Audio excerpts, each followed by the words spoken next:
Well, hello. A lot of you have been writing in questions and asking me about my life as a writer. I've got a few here. Sasha from Glenelg in South Australia writes in, and she wants to know whether I'm single. Yes, Sasha, yes I am. And I guess after seeing this video you'll understand why.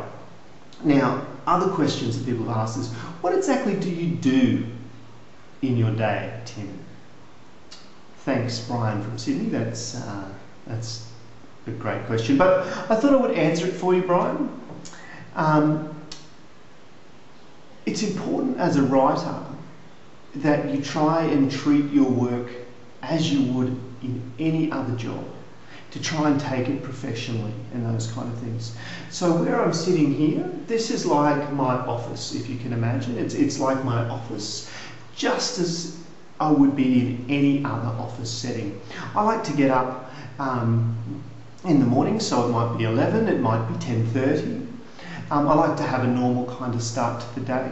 And I normally like to get up, sit with my laptop and reread the manuscript that I've written from the day before. What I then like to do is go through a series of what I like to call self-loathing exercises. Largely this involves me looking at the manuscript, highlighting it completely, hovering my finger above the delete key and going, just get rid of it, it's so shit. Or, where did you learn to write? You haven't progressed since year 9. I like to say those kind of things over and over to myself multiple times until I get a feeling, I guess it's a kind of depression feeling, but I prefer to think of it as that self-loathing, like I said before.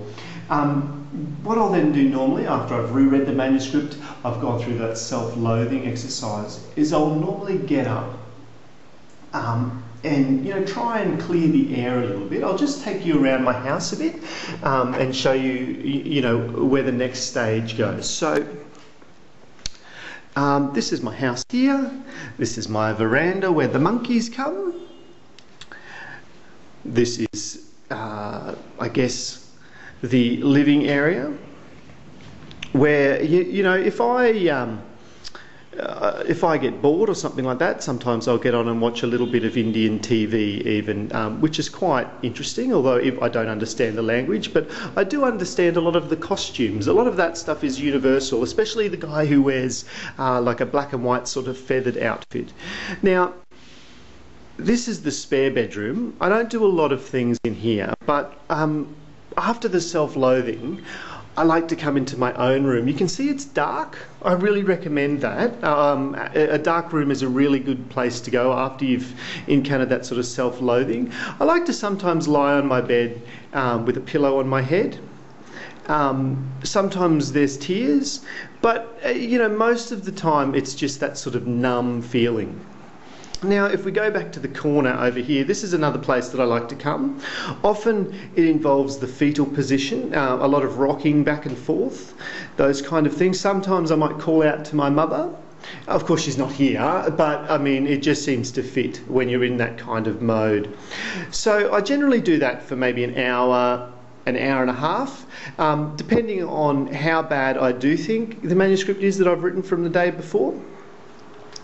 Then, I get in my head, I go, Tim, what are you doing? What are you really doing? You are a professional. You need to treat this day like you are in the office. So that's what I do. I come back to my desk.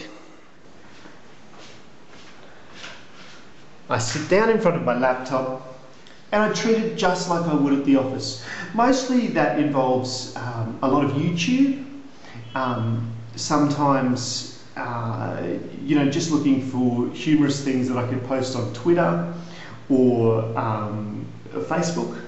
Sometimes seeing if any of my friends are online so I can sort of chat to them. Just the normal things that you do in an office. And then I try and continue that theme and make up as many excuses as I possibly can to go and get coffee. In Brisbane, of course, I would be, making my own sort of flat white or cappuccino or something like that. But here, it's Nescafe all the way. So what I like to do is probably make about 5 or 6 cups of coffee. Once I finish drinking those, I generally have a bit of a buzz. You know, it's a bit of a caffeine-induced high. It's quite a useful thing when you're a writer, a caffeine-induced high. I can highly recommend it. So I normally come back here and I'm kind of anxious, agitated, a little bit nervous, and I like to open my manuscript, and all of a sudden it's like I can write things because I've got that sort of, I guess, overstimulated mind. And so I like to type and get as much done as I possibly can for the rest of the day. Normally by about midday there's a power out here, or 1 o'clock there's a power out. So I have a small amount of time until the battery runs out on my netbook. Normally then I decide to go for a walk, and sometimes that walk will last the rest of the day. Other times it will last half the day, but it's a really good way to go out and just to think about the plot that you are absolutely destroying with your work. So that's essentially how I like to spend my time here. I hope that's been helpful for all you aspiring writers everywhere. I think it's really good to get into these patterns early on in your career. Look, keep the questions coming. I love them. Thanks a lot. I'll speak to you in my next blog.